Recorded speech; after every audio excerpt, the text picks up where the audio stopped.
Carbon Trade Exchange's team is here this week because what we are is an electronic end-to-end marketplace for the trading of carbon emission credits in both the regulatory and voluntary markets. And we're here to talk with the project managers who place their credits with us, to talk with the registries, UN officials, kind of to see where it's going with the regulatory credits and what changes are going to be made that are going to affect our business model.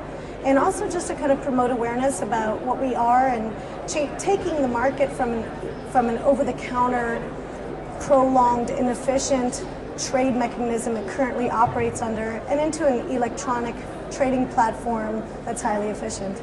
Okay, so could you just expand a little bit on carbon credits as they are now and how they're traded currently? Okay.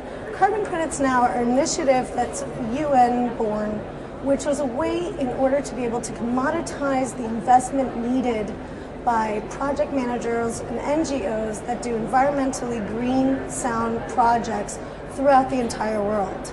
And this was a way to basically quantify the pollution emitted by large enterprises and giving them a chance to offset that, either meet the cap or trade the difference by buying credits that then make up the percentage over their limits that they produce. And then what they're actually doing is buying unit investments into projects that help promote green energy and save local communities throughout the world.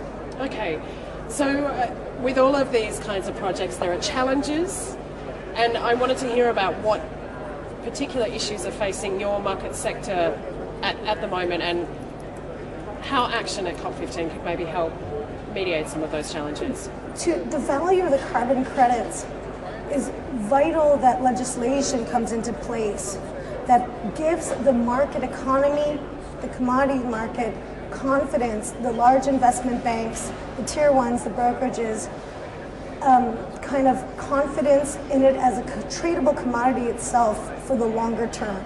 And that's where that's important. But what I do see in the voluntary market is that the market is trying to make itself. Currently, a challenge that we face is that the trading of carbon emission credits is mostly over the counter, which means a broker will look at the contracts on the screen, we'll still have to call it in, and there'll be months on months of contract negotiation between legal teams. It can take up to 4 months for one transaction to occur.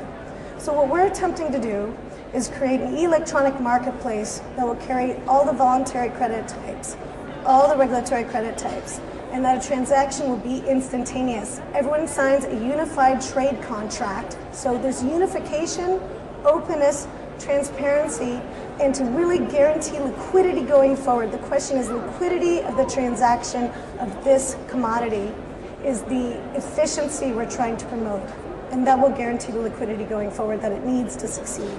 Okay, so you've already touched on this a little bit, but what can the private sector do to help out with creating this marketplace? The private sector, there's a lot of hesitation I've seen, and it's usually country by country based as far as on the institutional level, as far as how they're willing to invest in either green tech or in the trading of carbon emission credits. And they're looking at it as risk. They're doing a risk return analysis. And what they do need to see is as a viable market. In the last 2 years of economic crisis, the voluntary carbon market, for example, grew by over 300%.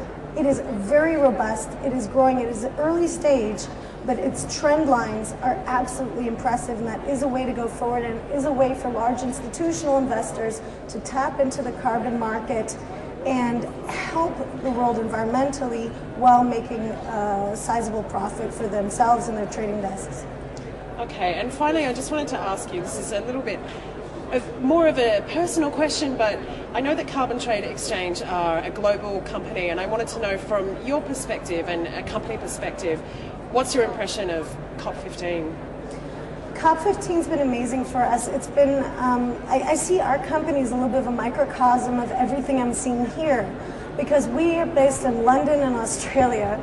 Our management team is Australian, but we have about 5 different nationalities in total, including myself as a bit of a US-UK hodgepodge.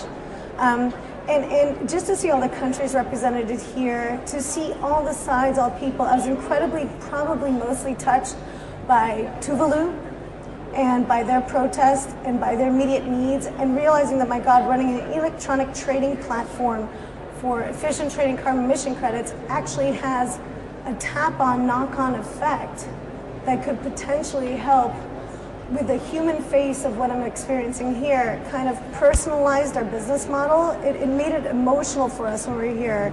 And I think that's something, sitting in an office in London, we didn't feel fully. We understood conceptually what we were doing, but now we're seeing, feeling, and speaking with everyone from around the world, and that's brought it home to the entire team, actually.